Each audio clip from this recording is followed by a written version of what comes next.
ሰላም ጤና ይስጥልን ክብራና ክብራት፣ ይህ በጠለስ ሚዲያ በአሳየ ደርቤ የሚቀርበው የዘወትር ፕሮግራማችን ነው። እናም በዛሬው ዝግጅታችን በወቅታዊ ጉዳዮች ላይ ያለንን መልከታ ወደ እናንተ የምናደርስ ይሆናል። ስለዚህ የጠለስ ሚዲያን ሰብስክራይብ በማድረግ ብሎም ዝግጅቶቻችንን ላይክ፣ ሼር እያደረጋችሁ ሌሎች በማጋራት እስከ ፕሮግራማችን ፍጻሜ ድረስ አብራችሁ ትቆዩ ዘንድ በአክብሮት ጋብዘን በቀጥታ ወደ ዕለቱ ፕሮግራም እናልፋለን።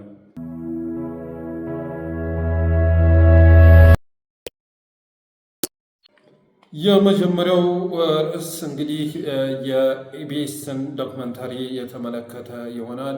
ጨዋታውን ብልጽግና በጣም አውርዶታል።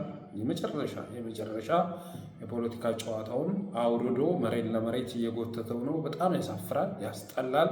አንዳንድ ጊዜ እኮ ጠብ ራሱ የሚያምረው እኮ ከኩያ ጋር ሲሆን ነው አይደል ጋይስ? ከኩያችሁ ጋር ስትጣሉ፣ ከሚመጥናችሁ ጋር ስትጣሉ ያምራል። ከዛ ውጭ ግን የመጨረሻ የፖለቲካ ጨዋታውን በዚህ ልክ የሚያትረከርክ የሚያቆሽሽ አገዛዝ ጋር ግብግብ መግጠም ያሰለቻል፣ ይደክማል።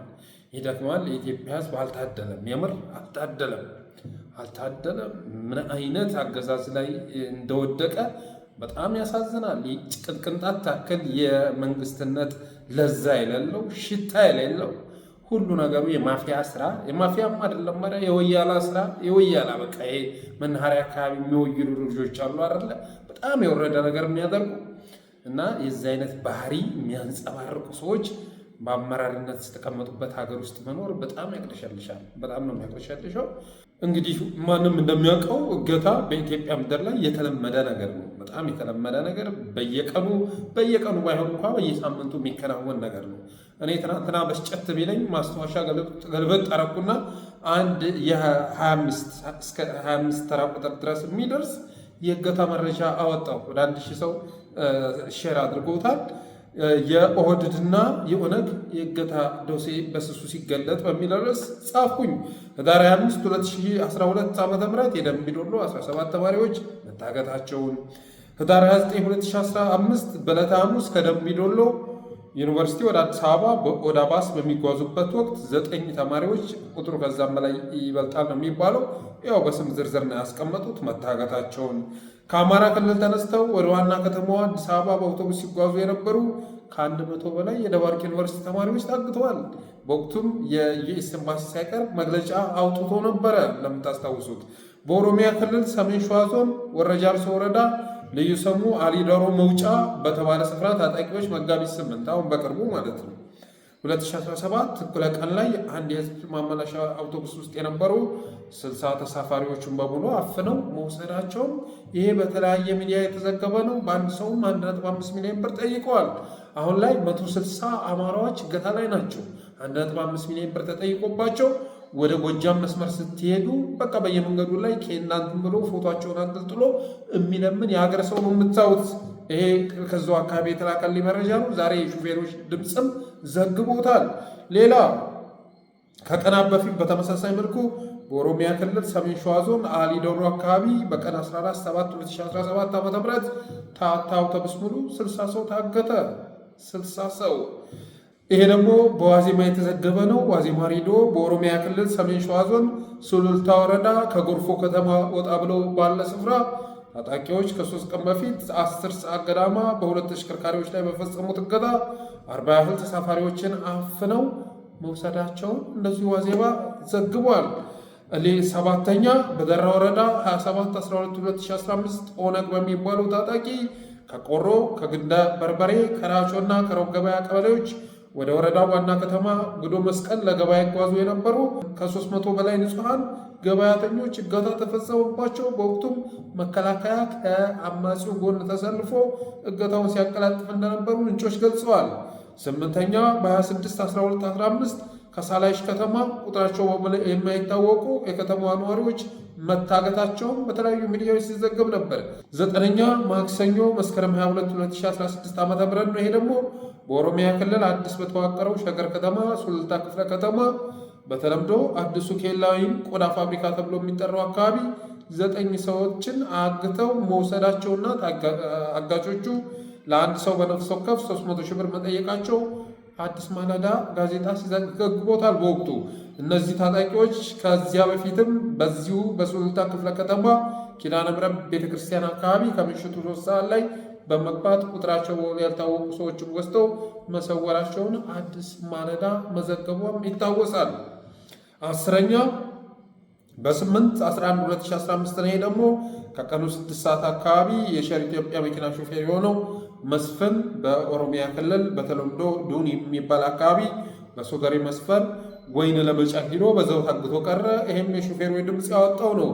11ኛ በ12/03/2015 ከቀኑ 10 ሰዓት ከወለንጭቲ መተሐራ መንገድ 55 ላይ አንድ የህዝብ ሚኒባስ፣ አንድ ሃይሉክስ፣ 3 ተሳቢዎች ታግተው ሾፌሮች፣ ተሳፋሪዎችና ረዳቶች ተወሰዱ። ምንጭ አላይን ነው። 12ኛ በኦሮሚያ ክልል በወሊሶ ዞን 4 ታዳጊዎች በኦነግ ሸኔ ታግተው 4ቱንም ለማስለቀቅ ብር ይጠየቅባቸዋል። ከዛም የተጠየቀውን ብር ይዘው ወደ ስፍራ ያመሩ ቤተሰቦችም መታገታቸው ሲናገር ነበር። ቀድሞ የታገቱትም መገደላቸው ሲናገር ነበር። 13 በኦሮሚያ ክልል ባረሱዚን ፖሊስ ጣቢያ ፊት ለፊት 9 አማሮች ይገደላሉ። ከዚያም ዘመድ አዝማድ ከሩቅም ከቅርብም ተጠራርቶ እየተላቀሰ መጥቶ ቀብር ዋለ።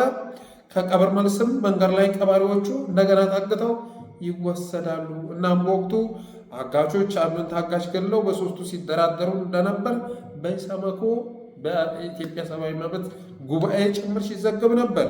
14 በኦሮሚያ ክልል ሰሜን ሸዋ ዞን ኩዮ ወረዳ በምትገኘው ምድረ ገነት ቅድስት ልደታ ለማርያም ቤተክርስቲያን ጥቅምት 19 2015 ዓ.ም ቅዳሜ ለእሑድ አጥቢያ በማህለተ ጽጌ ላይ ሳሉ የኦነግ ሸኔ ታጣቂዎች አንድ ዲያቆን ገድለው ካገቷቸው 11 የቤተ ክርስቲያኒቱ አገልጋዮች መካከል ለሶስቱ በድርድር ገንዘብ ተከፍለው ሲለቀቁ 8 ካህናት ግን ታግተው ቀርተው ነበር። የሚገርመው ነገር ታዲያ አደራዳሪው የኦሮሚያ ፖሊስ ሲሆን ብሩ የሚገባው ደግሞ በኦሮሚያ ባንክ በኩል ነበር።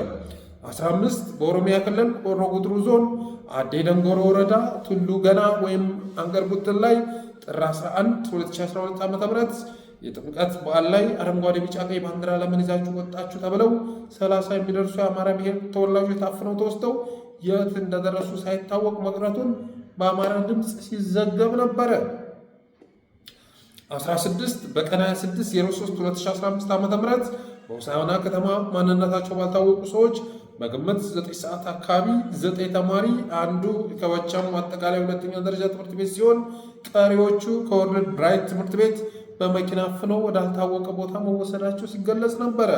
17 ሮማታ እንጨኒ እና ዳንጎቴ መንገድ ሌሊት ላይ ከሰጭነው ሲመጡ 8 ሹፌሮች መታገታቸው በሹፌሮች ድምፅ ሲዘገብ ነበር። 18 በኦሮሚያ ክልል ሰሜን ሸዋ ዞን ከደብረ ሊባኖስ አካባቢ ወደ ያያ ጉለሌ ለገበያ ሲጓዙ የነበሩ አንድ ተሽከርካሪ ሙሉ 50 ሰዎች ግድም የሚሆኑ ነጋዴዎች ሳርኒ ቢዮ ከሚባል የያያ ጉለሌ ወረዳ ታፍነው ተወሰዱ። ህዝቡም ሰልፍ ወጥቶ ተቃወመ። ሞፈር ምናምን ተሸክመው የወጡበት ማለት ነው። 19 በምስራቅ አርሲ ዞን በሮቤ ዲአዲ ወረዳ ጄኔ ገደምሳ ገበሬ ማህበር ቀበሌ ውስጥ በልዩ ስሙ መድኃኔዓለም ቤተክርስቲያን አካባቢ ከቀኑ 11 ሰዓት ላይ በኦርቶዶክሳውያን ላይ የግድያና የእገታ ጥቃት ተፈጸመ። በጥቃቱም አቶ ጣፋ በቀለ የሚባሉ ኦርቶዶክሳዊ ሲገደሉ፣ ዲያቆን ገዛኸኝ ለማ፣ ከተማ ካሳ፣ ጋሻውንና ደሴ የተባሉ ደግሞ ታግተው መወሰዳቸው በማህበረ ቅዱሳን ሚዲያ ሲዘገብ ነበር። 20 አምና ማለት ነው በ2016 ዓ.ም ከአዲስ አበባ የሚሰሩ እና በኦሮሚያ የሚኖሩ የፐብሊክ ሰርቪስ ሰራተኞች በሰማያዊው የፐብሊክ ሰርቪስ ተጭነው ወደ ቤታቸው እየሄዱ ሳለ ታጣቂዎች ሹፌሩን ገድለው በውስጥ ያገኟቸውን አማርኛ ተናጋሪ ሲቪል ሰርቫንቶች አግተው ወሰዱ። 21ኛ በኦሮሚያ ክልል ሰሜን ሸዋ ዞን ፊቼና ገርበ ጉራቻ ከተሞች መካከል በምትገኘው ደገም ከተማ አርብ ሐሙስ 26 ቀን 2016 ዓ.ም ታታ በተባለ በአንድ የህዝብ ማመላለሻ ተጓዦች ላይ በታጠቁ አካላት በተፈጸመ ጥቃት ተሽከርካሪውን በመስበር ተጓዦቹን ሁሉ በማውረድ ከተሳፋሪዎች ጋር ሲጓዙ የነበሩ አንድ የአካባቢው ተወላጅ የትራፊክ ፖሊስና ሹፌሩን ወዲያው ገድለው ከ50 በላይ ተሳፋሪዎች ታግተው መወሰዳቸው በዲደብሊው ዶቼ ቬለ ተዘገበ። 22 በኦሮሚያ ክልል ምዕራብ ሸዋ ዞን አዳ አበርጋ ወረዳ ውስጥ ረቡዕ ህዳር 21 2015 ዓ.ም ንጋት ላይ ከ30 በላይ የሚሆኑ የዳንጎቴ ፋብሪካ ሰራተኞች በታጣቂዎች ታግተው ከተወሰዱ በኋላ ከ300 ሺህ ብር እስከ 500 ሺህ ብር የማስለቀቂያ ገንዘብ ከፍለው መለቀቃቸው በቢቢሲ ተገለጸ። 23 ሰኔ 3 2016 በኦሮሚያ ክልል ሰሜን ሸዋ ዞን ዋጫሌ ወረዳ ሙከጡሪ አካባቢ መነሻቸውን አዲስ አበባ ካደረጉ ሁለት በተለምዶ አባዱላ ተብለው የሚጠሩ የህዝብ ማመላለሻ ተሽከርካሪዎች እንዲሁም በሶስት ሲኖትራኮች በአንድ ኤፍኤስአር እና በአንድ የቤት አውቶሞቢል ውስጥ ተሳፍረው የነበሩ 29 ሰዎች ታፍነው ተወሰዱ። 24 በ2016 ዓ.ም በኦሮሚያ ክልል ሰሜን ሸዋ ዞን ደራ ወረዳ ገንዳራቦ ተብሎ የሚጠራው አካባቢ በታጣቂዎች ታግተው 2 ሚሊዮን ብር ተጠይቆባቸው የነበሩት የሀጂ አህመድ መስጂድ ኢማም ሼህ መሐመድ መኪን፣ ሼህ መሐመድ አሪፍ እና ቤተሰቦቻቸው በታጣቂዎች መገደላቸው ተዘገበ። ይህንን የተለያዩ ኡስታዞችም በወቅቱ ሲያወግዙት የነበረ ጉዳይ ነው። 25 ሰኔ 10 2015 ዓ.ም በኦሮሚያ ክልል ሰሜን ሸዋ ዞን ገርበ ጉራቻ አካባቢ ልዩ ስሙ አሊ ዶሮ በሚባል አካባቢ ከ50 በላይ ሹፌሮችና ረዳቶች መታገታቸው በቪኦኤ ተዘገበ። ክፍል 2 ይቀጥላል በማለት ትናንትና ብስጭት ቢያደርግኝ እነዚህ ሰዎች የሚያደርጉት የፕሮፓጋንዳ ጨዋታ ይህንን ለጠፍኩና አማራ በየቀኑ በየሳምንቱ ነው የሚታገተው። አሁን በዚህ ሳምንት እንኳ ከ160 በላይ አማራዎችን ያገተው አገዛዝ የእገታ ዜናውን አንድ ተማሪ አውርዶ አግተሃል አላገትክም እየተባባል ግብ ስንገጥም ማለት ነው። እና በጣም ነው የሚያሳፍረው። አሁን መንግስት ተብሎ የሚገለጽ ኖሮ ያካል 160 አማራዎች እኮ ገብረ ጉራቻ አካባቢ ታግተው በአንድ ሰው 1.5 ሚሊዮን ብር 1 ሚሊዮን ብር ተጠይቆ ቤተሰብ እያለቀሰ ነው፣ ዋጋ እየከፈለ ነው። እና ኃላፊነት የሚሰማው ቢሆን ኖሮ አገዛዙ ይሄኔ ለነዛ ዜጎች ለመድረስ ብዙ ኦፕሬሽን ብዙ ዘመቻ ማድረግ ነበረበት። እነዛን ለማስለቀቅ ብዙ ጥረት መደረግ ነበረበት። ዜና መሆን ነበረበት። የነዛ ወገኖች መታገት ግን ዜና መሆን አልቻለም። እና አሁን አገዛዙ ምን እያደረገ ነው? አንዷ በኢቢሲ ቴሌቪዥን መታ ዜናዋን አጋራች። ስለዚህ ተማሪ ታጋች ነበረች አልነበረችም፣ የዩኒቨርሲቲ ተማሪ ነበረች አልነበረችም በሚለው ጉዳይ ላይ ምርመራው ጥፏል። ይኸው 3 ቀን ሙሉ። እና አንዳንድ ጊዜ እነግራችኋለሁ ብልጽግና አንድ አጀንዳ አምጥቶ እዛ ላይ ምንጭክ ሲል ካያችሁት በዛ ጀርባ ተጋርዶ እየሰራ ያለው ነገር አለ ማለት ነው። እኔ በነገራችን ላይ ትናንቱን ፕሮግራም ላይ እኮ ተናግሬያለሁ። ኢቢኤስ ማለት ጭራሽ የኢትዮጵያውያን ህመም የማይሰማው የፊሽታ የዳንኪራ ሚዲያ ነበረ። እና በዚህ ወቅት ላይ ይህንን እጅግ አንገብጋቢ አጀንዳ ለሚዲያ ሲያበቃው ዶክመንተሪ ሰርቶ ምን አስቦ ነው ብያቸዋለሁ። በትናንት ፕሮግራም ላይ ምን አስቦ ነው፣ እንዴት ኢቢኤስ እዚህ ነገር ውስጥ ሊገባ ቻለ በማለት ጠይቄ ነበር። እና ከዚህ በፊት እንደምታስታውሱት በአንድ ወቅት በአማራ ክልል ዘመቻ ታወጀ። ዘመቻ 100 ተራሮች ታወጀ።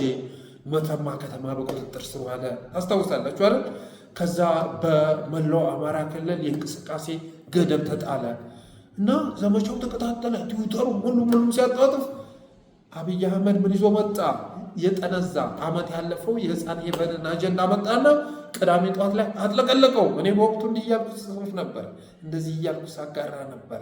አጀንዳ ለመጋረድ አማራ ክልል ላይ የታወጀው ዘመቻ እያመጣ ያለው ፍሬ እንቅስቃሴ ገደቡንም እሱን ለመቀልበስ ታስቦ የመጣ አጀንዳ ነው፣ የጠነዛ አጀንዳ ነው፣ የውሸት አጀንዳ ነው እያልኩ ስናገር ነበር፣ ስለጥፍ ነበር። ይኸው በዚህኛውም በኩል ማየት ትችላላችሁ።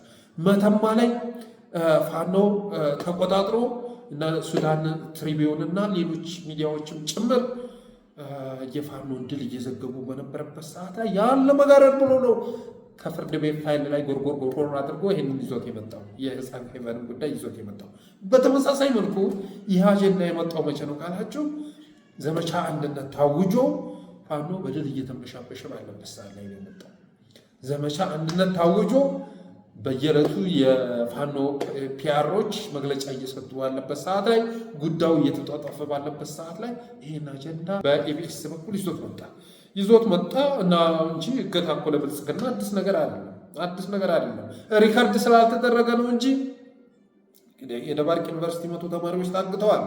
እነዛን ሰዎች በየቤታቸው እየሄዳቸው ኢንተርቪው ብታደርጓቸው 100 የሚያስለቅስ ታሪክ ታገኛላችሁ።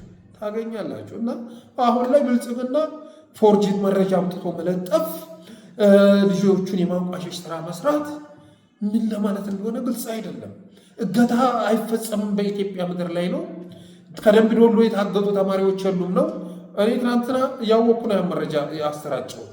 ማለትም ከደምቢ ዶሎ ዩኒቨርሲቲ 2 ዙር አሁን እንኳን የባቀረብ ፕሮግራም ላይ 2 እገታ አቅርቤያለሁ። 2 እገታ 2015 ላይ ተከስቶ ነበር። ስለዚህ እገታ በየቀኑ ይፈጸማል። ልጅቱ የደምቢ ዶሎ ዩኒቨርሲቲ ተማሪ እንደሆነች ነው እኔ የደረሰኝ መረጃ የሚያመለክተው።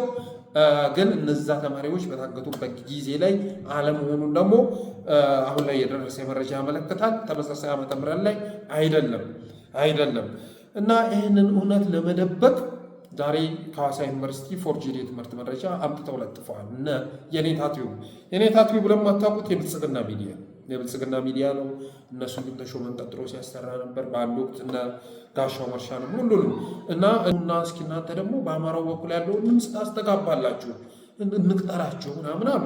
የሆነ ሰዓት መጡና እስኪ ስንት ነው ክፍያው ምናምን ብለን ስጠይቅ በጣም የተጋነነ ገንዘብ አቀረቡ ማለት ነው። በጣም የተጋነነ ደሞዝ ገንዘብ ምንድን ነው ይሄ ሚዲያ ማነው ሰፖርት የሚያደርገው ብዬ ሳጣራ ጠቅላይ ሚኒስትር አብይ አህመድ ነው እና ብልጽግና ነው ሰፖርት የሚያደርገው ለካ ሚዲያውን በልቶ እኔ አልፈልግም በራሴ ብዬ ያ እንግዲህ መጀመሪያ መጥተው የነገሩን እናንተ ደግሞ በአማራ በኩል ያለውን ኬስ ታቀርባላችሁ በቃ ፊት ለፊት ሆናችሁ ፋይት እንድታረጉ እንፈልጋለን ዲቤት እንድታረጉ እንፈልጋለን በማለት ነበር ያቀረቡት። ኤኒዌይስ ይህን ያነሳሁት የኔታ ቲዩብ የብልጽግና ሚዲያ መሆኑንም ስላወቅኩ ነው። በወቅቱ የቀረበውን ትልቅ ይቅር አንፈልግም ብለን ወደ ጎን ያልነው ማለት ነው።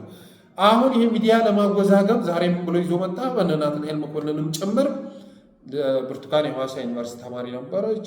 ዲ+ ውጤት ያለበት ስሟ በአግባቡ ያልተጻፈበት የአካዳሚክ ሄሩ በኢትዮጵያ ካላንደር የተጻፈበት የትምህርት ማስረጃ ይዘው መጡ። ከዚህ ባለፈም ትናንት እየነግሬያቸዋለሁ እኮ ብዙ ዶክመንተሪ ለመስራት ጥረት እየተደረገ ነው። ብዙ ዶክመንተሪ ምንም እኮ ችግር የለባቸውም። ከፈለጉ የሆነ ዩኒቨርሲቲ አዘው ፕሪንት አድርግ እንደዚህ በሚል ስም ብለው ማዘዝ ይችላሉ።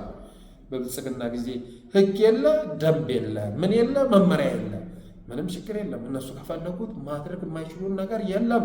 አይደለም ፌክ እኮ አይደለም ፌክ ብቻ ሳይሆን ከአንድ ዩኒቨርሲቲ ትክክለኛ የሆነ ያው ለባለቤቱ ፌክ ቢሆንም የትምህርት ማስረጃ ሁሉ ሊያወጡ ይችላሉ። ትናንት ደምቢ ዶሎ ዩኒቨርሲቲ እኮ ኤቢኤስ በዶክመንተሪው ላይ ስሙን ባልጠራበት ሁኔታ አብየት ብሎ መጣ። አብየት ጠራችሁኝ እንዴ ብሎ መጣ። ሳይጠራ ማለት ነው። ሳይጠራ እኔው ነኝም ሆኖ ዩኒቨርሲቲ ከተነሳ እኔው ነኝ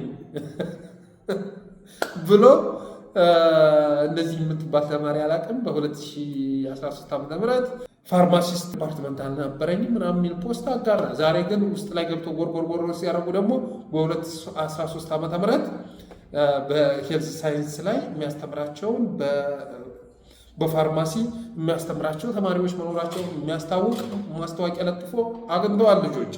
የሆነ ሆኖ ስሙ ባልተጠራበት ሁኔታ ደምቢ ዶሎ ዩኒቨርሲቲ አቤት ብሎ መጣ። ከዛ ማንጠራህ ተብሎ እሱ ሲገለመጥ ደግሞ ማን ቢመጣ ጥሩ ነው?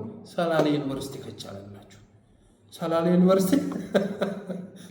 ዩኒቨርሲቲ ማለት አሁን ካቀረብኩላችሁ መረጃ ከ25 ውስጥ ቢያንስ 15ቱ ሰላሌ ዞን ላይ የተካሄደ እገታ እዛው እሱ ጀርባ ነው እገታው የሚካሄደው።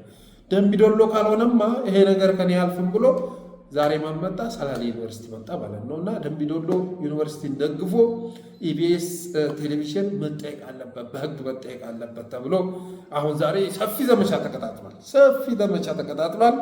ኢቢኤስ ቴሌቪዥን እኔ እንግዲህ አገዛዙ ጋር ተማክሮ ጨዋታ ተጫውቷል ብዬ አላምንም። አገዛዙ ጋር ተጫውቶ የሆነ ማለት በቃ ለምሳሌ አሁን ብልጽግና ምን ያደርጋል? አንድ የውሸት የሆነ ነገር አምጥቶ ለሚዲያዎች ይሰጥና እሱን ይዞ ሚዲያውም ሁሉም እንትን ካለው በኋላ እንደገና ማስተባበያ አምጥቶ እስከዛሬ እገታ ሲባል የነበረው ነገር በሙሉ ውሸት ነው ብሎ ለማጣፋት ይሞክራል። እንደዛ አይነት ቴክኒክ አለ። ያን ለማድረግ አስቦ ይሆን ብዬ ሁሉ ማሰብ ጀምሬያለሁ። በሌላ መልኩ ግን አሁን ኢቢኤስ ስታዩት እነ መቅደስ ደባሳይ ሳይቀር ጥለውት እየሄዱ ያለ ተቋም ነው። አገዛዙ ፊቱን አዝሮበታል መሰለኝ። ኢቢኤስን ጥለው ወደ አባይ ቲቪ የሚቀላቀሉ ብዙ ጋዜጠኞችና የፕሮግራም አዘጋጆች ተበራክተዋል። አዝማሚያውን ስታዩት ኢቢኤስ ወደ መዘጋት ወደ መቀዝቀዝ እየሄደ ያለ ሚዲያ ነው። በዛ ተበሳይቶ ይህን መረጃ አምጥቶ አሰራጨው የሚል ጥርጣሬም አለኝ። ኤኒዌይስ ግን ኢቢኤስ ቴሌቪዥን ተጠያቂ መሆን አለበት የሚል ዘመቻ ተጧጡፏል። እንግዲህ ዛሬ ያቀረቡት የትምህርት ማስረጃ ላይ ሌላው በጣም አስገራሚው ነገር እንግዲህ ብርቱካን የናቹራል ሳይንስ ተማሪ ነች። ዛሬ ያመጡት የትምህርት ማስረጃ ግን አካውንቲንግ መማሯን የሚገልጽ የሶሻል ሳይንስ ተማሪ አድርጎ ነው ያመጣት። እንግዲህ እሷ ናቹራል ሳይንስ ነው የተማረችው፣ ግን የትምህርት ማስረጃው የሚያሳየው ይህንን ነው። እነሱ ግን ዩኒቨርሲቲ ስትገባ የሶሻል ሳይንስ ተማሪ አድርገዋት በፊደል ግድፈት የተሞላ ዲፕላስ የሚል ውጤት የያዘ ዲፕላስ የሚል ተጀመረ። አሁን በእኛ ጊዜ ዩኒቨርሲቲ ስንማር ዲፕላስ የሚባል ውጤት መኖሩን አላስታውስም። የለም፣ በእርግጠኝነት የለም። እኔ ናትናኤል መኮንን 4ኛ ክፍል ላይ ነው ትምህርት ያቋረጠ የሚባለው። በናትናኤል መኮንን በኩል ዲፕላስ የያዘ ምን የያዘ ውጤት አምጥተው በጣም ዝቅተኛ የሆነ የትምህርት ደረጃ የያዘ የትምህርት ውጤት እና ደረጃ የያዘ ፌክ መረጃ አምጥተው አጋርተዋል። በተረፈ መሳይ መኮንንም ነካክቶታል። በብርቱካን ዙሪያ ብዙ ዶክመንተሪ እየተሰራ ነው። በራሷ አንደበት እንደውም ፋኖን እንድትወነጅል የሚያደርግ ጭራሽ ኦሮሞኛ ተናጋሪዎች አይደሉም ምናምን ብላ እንድትናገር የሚያደርግ ብዙ ስራ እየተሰራ መሆኑን የደረሰ መረጃ ያመለክታል። ለሚያመጡት ብልጽግና ለሚያመጣው ዶክመንተሪ የስነ ልቦና ዝግጅት ማድረግ ያስፈልጋል። የስነ ልቦና ማለት ይታወቃል። የአገዛዝ እውነት ብሎ የሚያቀርበው ውሸት ነው፣ ውሸት ብሎ የሚያስተባብለው እውነት ነው እና ይሄ መረጃ ወጥቶባቸዋል። የወጣው ደግሞ በሌላ በአማራ ሚዲያ ምናምን አይደለም። እንደዛ ቢሆን ኢትስ ኦኬ ተነጋግረው ምን ተብሎ ሊባል ይችላል። አይደለም የወጣው የብልጽግና ጋር አብሮ ሲያሸረግድ በነበረው ኢቢኤስ ቴሌቪዥን በኩል ነው የወጣው። ስለዚህ የትኛውም ዶክመንተሪ ቢመጣ አንደኛ ግቡን አይመጣም። እያያችሁት እኮ ነው የሚያመጧቸው ነገሮች። ለምሳሌ ኢቢኤስ ቴሌቪዥን ቪዲዮ እንዲያጠፋ ማድረጉ አንድ ግብድ አፈዋል ነው። ለምን ቢቶ ኑሮ በቃ ታጣቂዎቹን አውግዞ እኮ ሸኔን አውግዞ ምናምን ሊተወው ይችል ነበረ። አጀንዳውም ያን ያህል አጀንዳ አይሆንም ነበር። አጀንዳ እንዲሆን ያደረገው የነ ብርቱካን የተቀረጸበት ቪዲዮ በተለጠፈ ማግስት ቅጽበት እንዲጠፋ መደረጉ ነው። የበለጠ ጥርጣሬ እንዲያመጣ ያደረገው ትናንትና ሌሎች ማስተባበያዎች ይዘው መጡ። እነዛ ሁሉ ማስተባበያዎች ግን የበለጠ አገዛዙ ማድረጉን የሚያሳዩ ሆኑ። ደምቢዶሎ ትናንት መግለጫ ወጣ። ሰው ባልተጠራበት ሁኔታ አቤት ብሎ መጣ።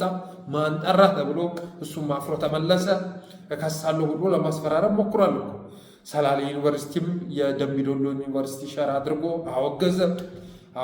አሁን ሌሎች ዩኒቨርሲቲዎችም እንዲያወግዙ ትእዛዝ መተላለፉን የደረሰ መረጃ ያመለክታል። ከዛ ውጭ ደግሞ ዛሬ ጭምልቅልቅ ያለ የትምህርት ማስረጃ አንጥተው ለጠፉ። እነዚህ ሁሉ ፕሮፓጋንዳዎቻቸው እውነታውን ሊያድበሰብሱ አልቻለም፣ ወይ ደግሞ ሆን ብለው አጀንዳው እንዲጓተት ፈልገዋል ማለት ነው። እንዲጓተት እንዲረዝም ይህንኑ እየያዝን በየቀኑ የሆነ ነገር እያመጡ እዛ የታገቱትን 160 አማራዎች እንድንረሳ ተፈልጓል ማለት ነው። ዘመቻ አንድነት የተባለውን የአማራ ክልሉን ዘመቻ ኢግኖር እንድናደርገው ተፈልጓል ማለት ነው። ስለዚህ በየቀኑ የምናላምጠው አጀንዳ እየወረወሩ ማራዘም ካልፈለጉ በስተቀር እስካሁን ያመጡ ፕሮፓጋንዳ በሙሉ አላዋጣቸውም።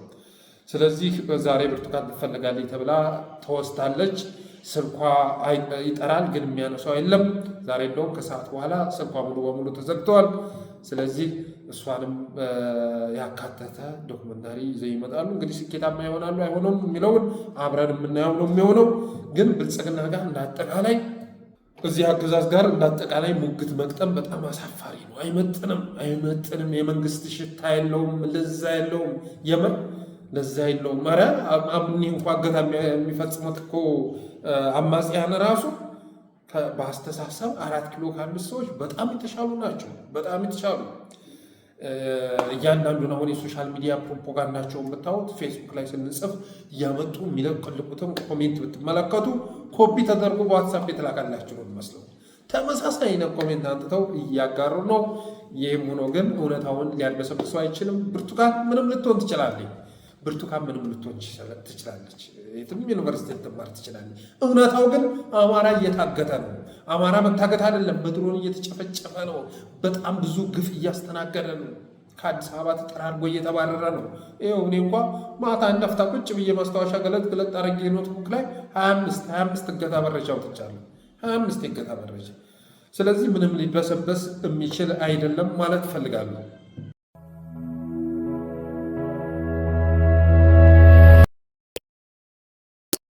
ይህም ብዬ ወደ ሁለተኛው መረጃ ሲሸጋገር እንግዲህ ባለፈው የጅቡቲ መስመር በተመለከተ አንድ መረጃ አጋርቻችሁ ነበር።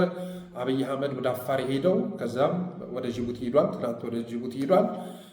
ወደዛ ሄደው የአፋር ጅቡቲ መስመር ይቆረጣል፣ ፋኖ ጋር የተቀናጁ ኃይሎች መንገዱን ሊቆርጡት ይችላሉ የሚል ጥቆማ ስለደረሰው ነው። አፋር አናብስቶችም እገዛ እንዲያደርጉለት ይፈልጋል። ሀጂ አወል አርባን የበጀቱን ጉዳይ እኔ ለክልሉ መበጀት ያለበትን በጀት በጅባት ላለው ግን በትግራይ ጦርነት ሲሳተፉ የነበሩ የአፋር ሚሊሻዎችን እንደ አጠቃላይ አክቲቬት አድርገው ወደ ስራ እንድታስገባ ፈልጋለሁኝ በማለት ሀጂ አወል አርባ ጋር መነጋገሩ የኢትዮ ጅቡቲ መስመር ከተዘጋ ከተቋረጠ ፖለቲካዊም ኢኮኖሚያዊም ኪሳራ እንደሚያመጣ ገልጾ ያ መስመር መጠበቅ እንዳለበት መናገሩን ገልጨላችሁ ነበር። ያው ዛሬ የሚያወጣው መረጃ እንግዲህ እሱን የሚያመላክት ነው። ድምሰሳው እውነትም ሆነም አልሆነም ያንን መስመር ሊቆጣጠር ሲንቀሳቀስ የነበረ የሸኔ ታጣቂ ተደመሰሰ የሚል መረጃ በየቦታው እያጋሩ ይገኛሉ። ስለዚህ በጠለስ ሚዲያ የቀረበው መረጃ እውነት ነበረ። ከዚህ ባለፈ ግን የከፋው ሀቅ ከፊታችን እየመጣ ነው። ብልጽግና የሚያውቀው ይህንን መረጃ ወደ እናንተ ያቀረብኩበት ነገራችን ላይ ኦልሬዲ ብልጽግና መረጃው ስላለው ነው። መረጃው ኑሮት ለመከተው ይችላለሁ አልችልም የሚሉ ዝግብ ውስጥ መሆኑ ስለማቅ ነው እንጂ ቀድሞ በምስጢር እየተሰራ ያለ ወታደራዊ እንትና አይደለም። እንዳልኳችሁ መረጃው ስለደረሰው ነው። አብይ አህመድም አፋር ሄደው ዛሬም ጅቡቲ ነው ያለው። ከትናንት ነው ወደ ጅቡቲ ሄደው ምንም አይነት አቀባበል ባልተደረገለት ሁኔታ ጅቡቲ ገብቶ አድሯል። ዛሬ ወደ አዲስ አበባ ይመለሳል የሚል መረጃ አለ። እንደ አጠቃላይ ግን የኢትዮ ጅቡቲ መስመር ቀጣይነቱ አጠራጣሪ ሆኗል። ብዙ አማጽያን ትኩረታቸው ወደዛ በማድረጋቸው የተነሳ በብልጽግና ሰፈር ውስጥ ከባድ የሆነ መደናገጥ ተከስቷል። በተረፈ እንግዲህ የዘመቻ አንድነት ዘመቻ ዛሬም ተጠናክሮ ቀጥሏል።